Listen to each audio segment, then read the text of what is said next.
you should be seeing SPSS on my screen.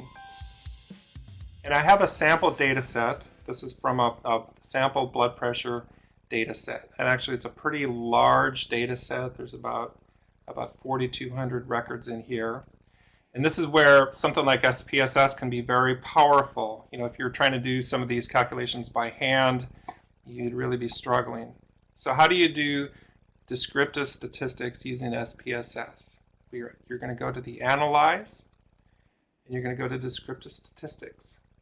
And you really have two options here. You can run frequencies, and I already have this queued up, but let me go ahead and pull these back out just to show you. So what you're going to look at here is you're going to take your variables, and I'm going to take my baseline systolic and diastolic blood pressure. Click on the Statistics tab, and if you see here, we have your measures of central tendency, the mean, the median, and the mode. And you have your measures of dispersion. We have our standard deviation, variance, and standard error. I'm going to click Continue. I'm not going to display the frequency tables because it would just be a very large table. And I'm not going to do any charts here because we're going to do some charts separately in a moment. If you click OK,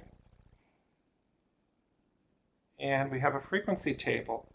So it's going to show, again, the number valid, if there were any missing values, and then a table, the mean, the standard error, the median, the mode. And so you can see here we have a mean of 133 for systolic, 133.461, standard deviation of 20.344. Okay, so that's how we do this. And you'll notice, because I have such a large sample, my standard error is going to be a fairly small number. If I had a smaller sample, my standard error would be much higher. All right, so another option in SPSS, go to Analyze, Descriptive Statistics, and you can also do Descriptives. So I have a couple here loaded up. I have gender, blood pressure class, and the location. And again, you can click here and you can get, and again, these are doing statistics, okay, but these are nominal values, so it doesn't make a lot of sense to have a statistic on these, okay? So what I'd really want to do more is look at a frequency table and look at or look at a graph in this case.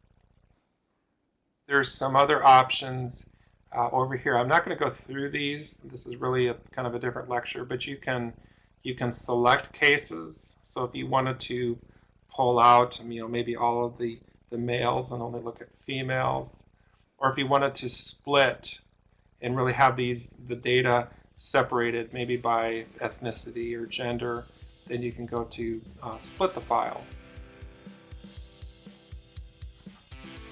But I won't do that because it'll kind of mess up some of the other examples that I'm going to show you.